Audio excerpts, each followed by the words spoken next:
भाई यार ये एलईडी बल्ब में इतने वाट कम क्यों होता है?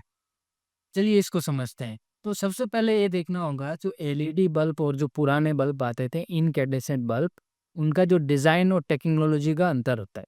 तो पुराने बल्ब आपने देखा होगा जो पारदर्शी होते थे और उसके अंदर 2 फिलामेंट होते थे और बीच में एक वायर होता था, जो एक टंगस्टन का वायर होता था और उसके अंदर जब उसको कनेक्ट करते थे बिजली से तो उसके अंदर ऊर्जा प्रवाह या बिजली का प्रवाह होता था, तो वो वायर गर्म हो जाता था।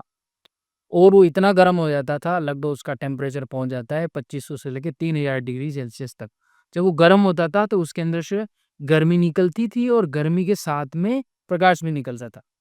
तो जो पुराने बल्ब होते थे इनकैंडेसेंट बल्ब, उनके अंदर लगभग 90% ऊर्जा गर्मी के रूप में या ऊष्मा के रूप में बाहर निकलती थी और सिर्फ़ 10% ऊर्जा ही प्रकाश के रूप में बाहर निकलती थी, जिसकी वजह से रोशनी होती थी। इसलिए जब आपने पुराने बल्ब जलते हुए देखा होगा तो रूम पूरा गर्म हो जाता है।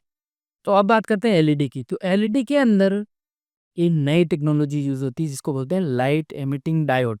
तो उसके अंदर एक लाइट एमिटिंग डायोड यानी एक डायोड लगा होता है। उसके अंदर जब बिजली प्रवाहित होती है तो उसके अंदर 80 से लेके 90% तक ऊर्जा प्रकाश के रूप में कन्वर्ट हो जाती है और सिर्फ 10% ऊष्मा के रूप में बदलती है। इसीलिए जब आपने देखा होगा एलईडी जब किसी कमरे में जलती है तो वो ठंडा ही रहता है और लेकिन प्रकाश बहुत ज़्यादा होता है।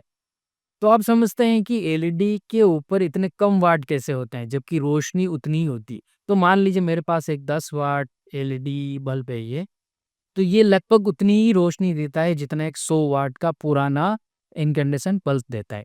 तो उसका कारण वही है क्योंकि उसमें लगभग 80-90% ऊर्जा ऊष्मा के रूप में कन्वर्ट हो रही है और इसमें 80 से 90% ऊर्जा प्रकाश के रूप में कन्वर्ट हो रही है। तो मान लो ये बल्ब अगर ये 10 वाट का बल्ब अगर 100 घंटे के लिए जलेगा तो आपको 1 यूनिट का बिल आएगा और वही जो पुराना बल्ब है 100 वाट का, वो सिर्फ़ 10 घंटे जलने पर 1 यूनिट का बिल आ जाएगा।